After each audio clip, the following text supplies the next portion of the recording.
நம்ம சண்முகமும் கோவத்தில் உஷாவை அடிக்க போயிட்டாங்க. நாளைக்கான ப்ரொமோவில் உஷாவும் அவங்க அம்மா அழைச்சிட்டு பார்த்தீங்கன்னா வீட்டுக்கு வராங்க. வந்து பார்த்தீங்கன்னா அத்தாவை பண்ணி சொல்லி கூப்பிட்றாங்க. உஷாவை பார்த்தோன்னே பார்த்தீங்கன்னா எல்லாருக்குமே அதிர்ச்சியாக இருக்குது. செம கோவத்துலையும் பார்த்தீங்கன்னா இருக்காங்க. அங்கேருந்து வந்தோடனையும் என்னை பார்த்தோன்னே எல்லாம் அன்பாக வந்து பேசுங்கன்னு பார்த்தா என்னவோ மாதிரி உட்காந்துருக்கீங்க அப்படிலாம் சொல்லி கேட்குறாங்க.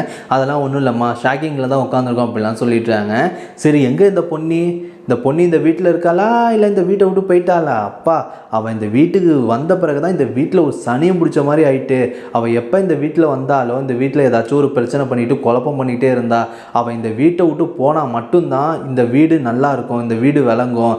இந்த வீட்டை விட்டு போயிட்டாளா, அப்போனா இந்த வீட்டுக்கு பிடிச்ச பீடையும் போயிடுச்சு, சனியனும் போயிடுச்சு, இனி எல்லாரும் நல்லா இருக்கலாம் அப்படின்னு சொல்கிறாங்க. அதை கேட்டோன்னே பார்த்தீங்கன்னா சண்முகத்துக்கு செம கோவம் வந்துடுது. ஏண்டி, பொண்ணு மேலே இவ்வளோ பெரிய பழைய போட்டு இன்னமும் அவளை பற்றி தப்பாக பேசுறியா அப்படின்னு சொல்லிட்டு அங்கேருந்து வந்து பார்த்திங்கன்னா பலான்னு அறைய வராங்க.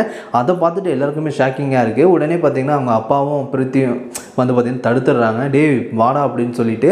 ஆனால் பார்த்திங்கன்னா சண்முகம் அறைய வந்துடுறதை பார்த்து நம்ம அதாவது உஷாவுக்கும் அவங்க அம்மாவுக்கும் ரொம்பவுமே அதிர்ச்சியாக இருக்குது. என்னடா இது, நம்ம கர்ப்பமாக இருக்கோம், அது தெரிஞ்சுக்கிட்டு இப்படி அடிக்க வராது. அது மட்டும் இல்லாமல் பொண்ணியை பற்றி பேசுனதுக்கு எதுக்கு இப்போ இவ்வளோ கோவப்படுறாரு அப்படிங்கிற மாதிரி அதிர்ச்சியில் இருக்காங்க. நாளைக்கான ப்ரொமோவில் பார்த்தீங்கன்னா நம்ம சண்முகமோ இனி பொண்ணியை பற்றி தப்பாக பேசுகிறதோ கொலை சொல்கிறதா வச்சுட்டு உன்னை நான் கொலை பண்ணாமல் விட மாட்டேன், இது மாதிரி பொண்ணிக்கு நீ எவ்வளோ பெரிய துரோகத்தை பண்ணி பழிய போட்டு அவளை அசிங்கப்படுத்திட்டு நீ என்னென்னா பொண்ணியை பற்றி திரும்பி தப்பாக பேசுகிறியா? எல்லா விஷயமும் எங்களுக்கு தெரிஞ்சிடுச்சு. நீயும் சுந்தரமும் சேர்ந்து பொண்ணுக்கு எதிராக என்னெல்லாம் பண்ணது, அந்த கல்யாணத்தில் ட்ராமா பண்ணது, எல்லா விஷயமும் எங்களுக்கு தெரிஞ்சிச்சு.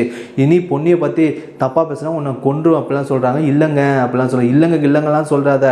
இது மாதிரி நீ பொண்ணி இப்படி பழி வாங்கணும், அசிங்கமாக பேசணும்னு நினைக்கிறல. ஆனால் பொண்ணி நம்ம குழந்தைக்காக என்னெல்லாம் விஷயம் பண்ணியிருக்கா தெரியுமா, எவ்வளோ கஷ்டப்பட்டுருக்கா தெரியுமா, இங்கே உள்ளவங்க யாருக்குமே தெரியாது. அந்த விஷயத்த நான் இப்போ சொல்கிறேன் அப்படின்னு சொல்லிட்டு சண்முகம் பார்த்திங்கன்னா பொண்ணி அதாவது உஷாவுக்கும் சண்முகத்துக்கும் நல்லபடியாக குழந்தை பிறக்கணும்னு கோயிலில் போயிட்டு பார்த்திங்கன்னா அன்னதானம் இருந்தது, அதுக்கப்புறம் நேர்த்திக்கடன் பண்ணது, இந்த எல்லா விஷயத்தையும் பார்த்திங்கன்னா சொல்கிறாங்க. இதை கேட்டோன்னே பார்த்திங்கன்னா உஷாவே ரொம்பவுமே அதிர்ச்சி அடைகிறாங்க. பொண்ணி நமக்காக இவ்வளோ கஷ்டப்பட்டு இருக்காளே அப்படின்னு சொல்லிட்டு. இனிமேல்னாச்சும் இந்த உஷா பொண்ணியை புரிஞ்சுக்கிட்டு பொண்ணிகிட்ட மன்னிப்பு கேட்டு திருத்துவாங்களா என்ன எதுன்னு வெயிட் பண்ணி பார்ப்போம். இந்த எபிசோடு பற்றி என்ன நினைக்கிறேன், என்னென்ன இருக்காங்க கமெண்ட் பண்ணுங்கள், லைக் பண்ணுங்கள்.